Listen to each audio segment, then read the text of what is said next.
Hello, everybody, and welcome to the Cyclical Investors Club YouTube channel.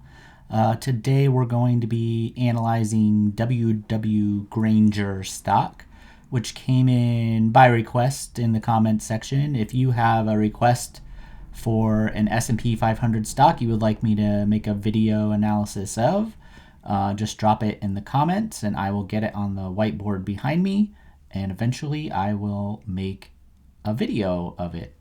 If it's a stock that's not in the S&P 500, I analyze those over on Patreon, which is just $5 a month, and then you also get a big discount to my full Cyclical Investors Club service if you join over there.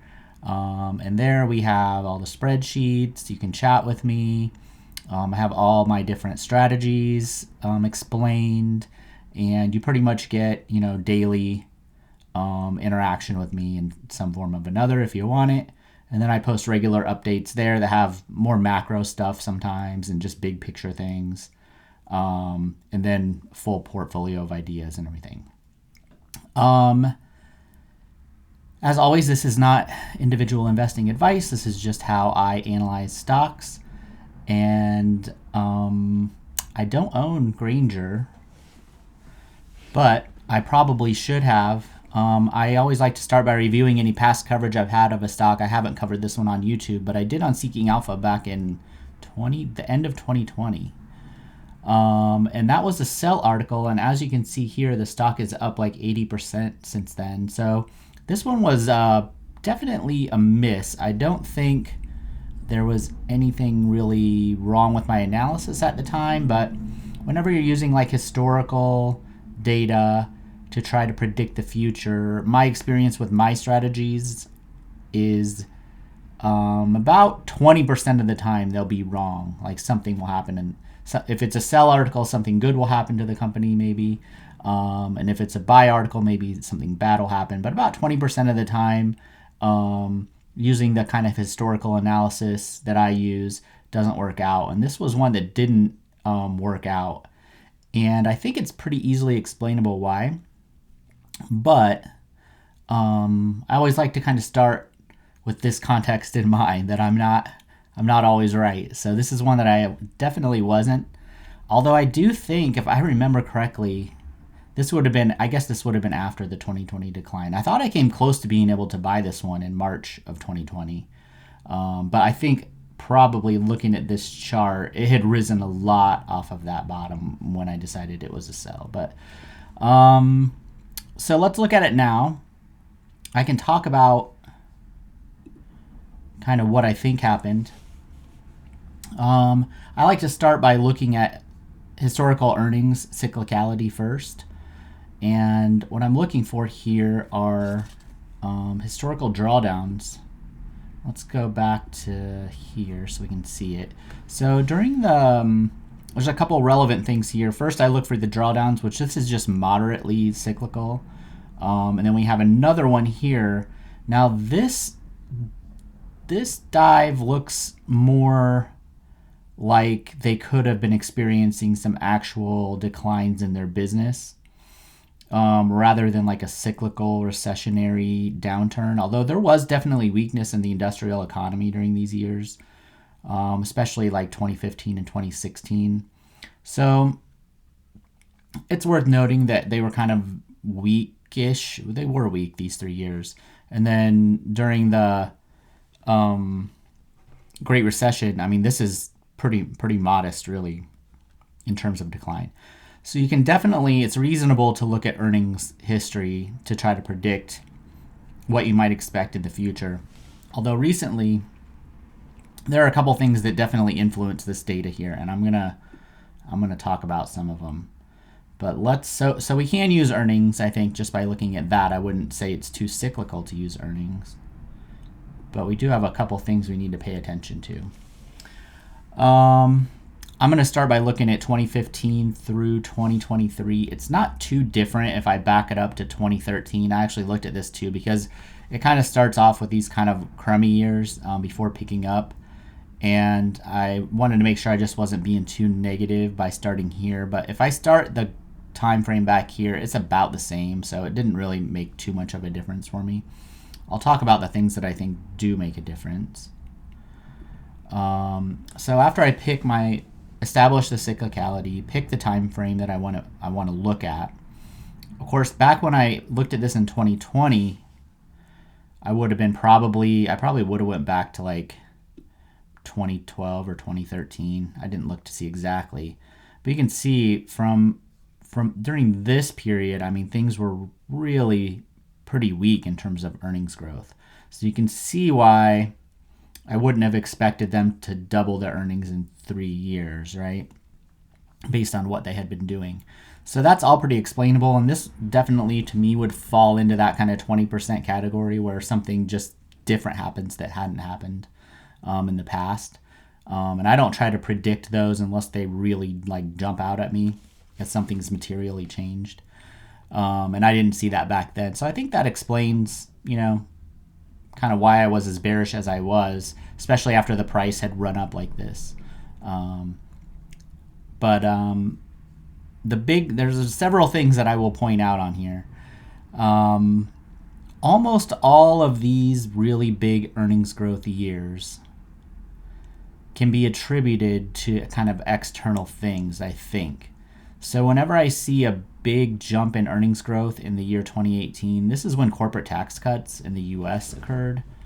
And I feel like that probably explains most of this, because we see the very next year they only had 4% growth, right? And there wasn't anything crazy going on in 2019. So when you think about what you're using the earnings growth number for, you're trying to predict what the future earnings growth might be for the business based on the trend that it's had before. So if you have a one-time tax cut that contributes a lot, like in this case it did, I assume it contributed a lot. It might not have been all of it. And then we look over and we have years where stimulus money, 1, 2, 3, probably increased activity in the economy, probably gave these guys more pricing power, probably just created more demand overall. I haven't looked at their margins. I wouldn't be surprised if there was like margin expansion during this time, that they were able to just charge more. And so that would probably explain a lot of this just by looking at the graph and knowing what happened at the macro when these years were going on. So I would be generally pretty careful about this.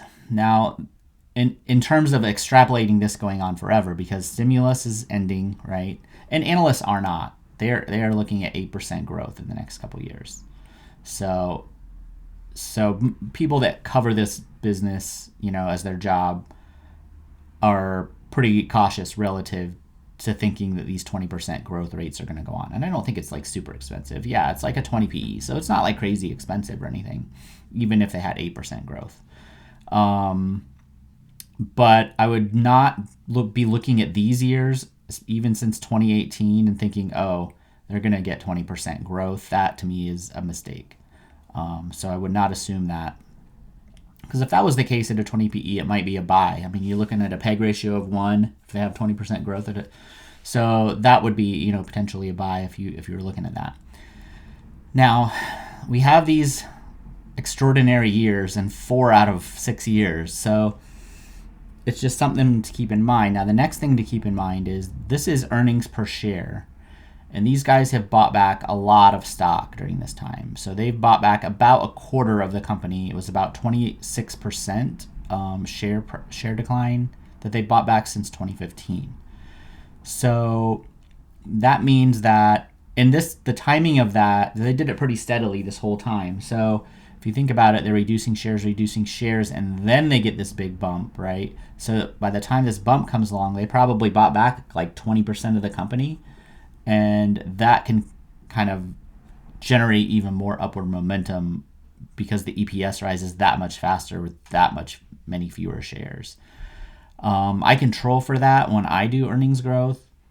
Almost nobody else does because they just don't think of it in the same way that I do. I think of it like as a business owner, and what would I do if I didn't buy back those shares and I just like spent that money and bought a new house or something. What could the business generate if the earnings were taken out and not spent on the stock, or dividends or whatever else. So I control for that, and that's going to bring down kind of, let's see what fast graphs. Yeah, so they have 12% earnings growth. If you don't account for the share buybacks, these declines are pretty modest, but I account for those too. So if I leave this year in, but I do control for share buybacks, I get an earnings growth rate of about 8%, which I've kind of just left in here. That ultimately works out to a 10-year CAGR at its current price of 5.76, which is right on S&P 500's average right now. So this would be how the market, I think this is how the market is currently valuing the stock. And if you look at the forward expectations, they're looking at 8% growth. So they're basically valuing it. If you value it the same as the average S&P 500 stock, this would be right on par with where everything else is. So I don't think it's overvalued relative to the other stocks in the S&P 500, but it is pretty richly valued. But none of this really takes into consideration a downturn. So we had all this stimulus money, it's going to go away, and that probably means, if I was to guess, these earnings are going to be negative, probably. So that can really dramatically change things. If the market's expecting 8% earnings growth, and say this is minus 10 next year, this stock price can drop really fast. So, but I'll show you how I value it real quickly before I kind of get into the dangers here. So if I take their current PE ratio, which is about 20, same as the fast graph. So I control for debt, which I thought they just had a tiny bit. I don't think they have very much. Yeah, they just have a very tiny bit. When I control for the debt, I get so this, like a 20 PE would normally be like a 5% earnings yield. You take the earnings and you put it over the top of the price instead of putting the price over the top of the earnings. This is a little bit more conservative if I take into account their debt, at 4.68%. So the way I like to think about this is, if I bought the whole business for $100, it would pay me back $4.68 a year. And then that $4.68 a year would grow at 8%, 8.45%. So I have a little spreadsheet built where I work that out. I pull the first year forward, so that would be $5.07, and then that builds each year. We see where we get to after 10 years. This includes the $100. That's 170. We go from $100 to $175 using the business's earnings. Controlling for buybacks. So it's like if you just took the earnings out and you didn't let the company spend them on buybacks and dividends and stuff. That's where I get my 8% growth from. But the danger here, or sorry, not my 8%. 8% is the growth. That's where I get my 5.76% 10-year CAGR. So the danger here is that this growth that they've had from these kind of extraordinary years stops, and they get back to something more like, let's just go for the long term here, and we can kind of see like this kind of period here, which is pretty stagnant, right? I think that could definitely happen again. But I will say that 2008 might be a good comparison still, because they had pretty solid growth. I mean, 27%, 18, they had this short 11, but 20% growth years in a row going into the Great Recession. Peak PE was probably around here, right about 20, maybe 22. That's probably not too different than where they are now. So they had a pretty good earnings run up, and then they kind of hit the snag when the recession came, which makes sense. They picked up pretty quickly after that too. So, but what I'm doing is I'm looking at that past recession and I'm saying, okay, let's say we falter here. What could happen to this stock price in a Great Recession scenario?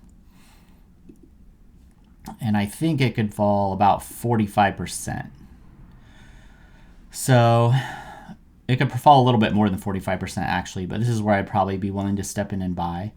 If you just use the earnings that they have now, I think if the analyst earnings expectation actually plays out, if they hit these numbers right here and they don't have anything negative happen, then this 470 buy price looks pretty attractive to me. Or if we have a little dip and they start to come out pretty quickly, that's pretty attractive to me. They're at what? 700. They're at 720 something now, so that's still a pretty good drop. But I think for it to be really attractive and like have a margin of safety and everything, that's pretty reasonable. If we do see signs of a recession, then we're looking at this low, which is what I'm expecting or at least prepared for. Then I would be aiming for this lower buy price. So the way I figured that is I went back to 2008, and because what's going to happen is these earnings are going to fail to hit. They're going to be much lower than expected. And what could happen is the market just completely freaks out and really launches the stock lower. I mean, we kind of saw this in March, right? March of 2020. So it fell like 40% in like 2 months. So it can happen, right? And we never even had like a real full recession at that point. So you look here, and what I do is I take the low stock price, which is about $59, and then I take the peak earnings and I create a PE ratio out of that. The peak earnings were 604, bottomed at like, a little less than 60.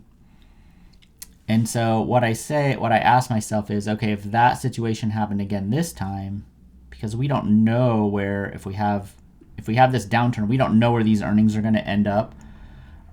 We can use this as our peak earnings and then compare it to whatever the price is doing, and we can create a similar ratio using, this year hasn't finished yet, so I don't know if this is kind of going to hit or not.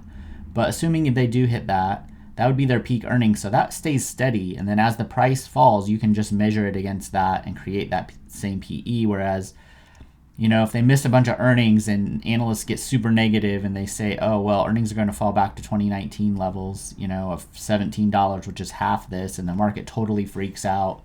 And they start projecting everything going really far down. If you're using these peak earnings as kind of an anchor, you can have kind of a more steady approach where you're not going to freak out because you assume that earnings will bounce back in a couple years, not stay at 17 or continue that downward trajectory forever, which sometimes the market tends to do. So as an investor, you want the market to kind of freak out while you kind of keep your cool but still buy at a low price, right? If you do this with enough stocks, you'll usually have enough of them that hit. You never know if each individual one is going to hit. But if you're monitoring like 10 of that, like I monitor like 600, and usually 300 at any given time kind of meet my quality standards. So if you think about it, if I get 1 out of 10, that's 30 stocks. So that's not too bad during a downturn, right? So a lot of this depends on how many stocks you're watching and how you weight them. But that's kind of how I think about it. So using that method is how we get down like around $400, and it's about 45% lower. So I don't know exactly what's going to happen, but usually what happens is people look at this and they say, well, that's just crazy low. It's never going to happen. But then if earnings start missing and analysts get all negative, then and then everybody's down like 40% from when they bought it, usually that's when people get like super negative, and you can get those spikes down and you can get, an opportunity to buy like at a great price. So that's kind of what I'm aiming for there. Now, what I would do if I own this stock, which I do not, is because we don't really know whether they're going to hit this 8% or have a decline, and we know that these were kind of exceptionally high growth years, I would probably use a trailing stop in this situation at maybe like $600 a share, which is about where it was at the beginning of this year, like a year ago. And then also watch these earnings expectations here. And if you see these earnings expectations tip negative at the same time this falls below $600, that would be like the trigger to sell, because probably that's, the bottom's about ready to fall out. And so then I think you could maybe miss the gap from $600 down to $400 and buy it down at $400, if it gets there. And that's probably how I would go about this one if I owned it. A person can hold this one for the long term. I'm mostly concerned if these were steadier earnings rises. Okay, let's look at a couple real quick. So if you look at a couple that I own. So I own AutoZone still, because I sold most of my COVID, the ones I bought in March 2020. I only hold a couple of them that stayed relatively decently valued. So AutoZone was one. So look at their history. And they buy back a lot of stock too, just like Grainger. So if you look at their history, it's just a lot smoother, a lot more consistent. They certainly got a boost from these COVID years, right? But it wasn't inconsistent with kind of the longer trend. And so they'll definitely get hurt by a recession or whatever happens, or the lack of stimulus money and everything else. But they never really got like super expensive. They're only an 18 PE. They're actually cheaper than Grainger right now. So another one that's probably more similar, I would say, as a stock is Tractor Supply. So this actually is very similar, and I do own this one too. And I decided to keep holding it, even though I knew like this decline that were happening. I knew that was eventually going to happen, but it's up like a couple 100% since I bought it, and it never got crazy overvalued. But this is a very similar situation. So if you look at 2014 to 2017, we have like 10% growth, right? Then we get the tax year, boom, 30% almost. So that's a little bit of an outlier. All right. Then we hit COVID and it's 47.25. So these are really the two biggest growth years. If you look at the three biggest growth years, again, they're very explainable by external circumstances on top of their already good business, right? But you don't want to count on these types of events happening for the next 10 years. So you want to be more conservative than that. And I'm not planning on selling this one. Again, it's like at a reasonable PE, even a little cheaper than Grainger here. Earnings are expected to be similar, maybe slightly less in the next couple of years. But these could easily turn negative too for a year, and the stock could fall down. And I just decided a while back I was just going to hang on to it because I'd sold pretty much all my other COVID stuff that I bought, because they all got like super expensive and doubled, and I just took profits. So a person could hang on to Grainger, but you can see that the decline, so if you look at the peak decline, these are very similar, I think, dynamically. It's 25% off its highs. I don't know I think Grainger was 18 when I looked at it. Or maybe that was a different stock. Hold on. I think I was working on a different one today. Yeah, so here's the trick, I think. So this is only down 10. So it hasn't really corrected yet. People are still banking on these earnings coming through. Whereas if you look at Tractor Supply, they've already said, okay, the stimulus money is over. We're going to bring this stock down. I definitely think that could happen with Grainger. So if you're in it for the long term, that's fine. You just have to kind of accept that you could definitely experience a pretty deep drawdown here, like 35 to 50%, I would say. And if you're willing to just kind of hold through that and you don't like panic at the bottom, that's okay too. It just kind of depends on how much you want to manage your portfolio and how much of a decline you can handle, how big of a chance you want to take, you can get back into it and all that stuff. So that's my overall thoughts on Grainger. Valued about the same as the market. It has a lot of risk, I think, earnings-wise, with stimulus ending, and it doesn't look as good when you take into consideration all those buybacks. And I don't think they're long-term. I think if I was an investor, I'd be very happy if they hit these 8% earnings growth the next couple of years. I would probably take the under on that. So just be prepared if you don't want to experience that decline to look for the signs earnings are deteriorating, the stock price is below like 600. You want to sell then. You don't want to sell when it's like 400 or 350, right? If that's the type of thing that you are trying to avoid. Okay, if you have any requests, put them in the comments, and I will see everybody in the next video. Later.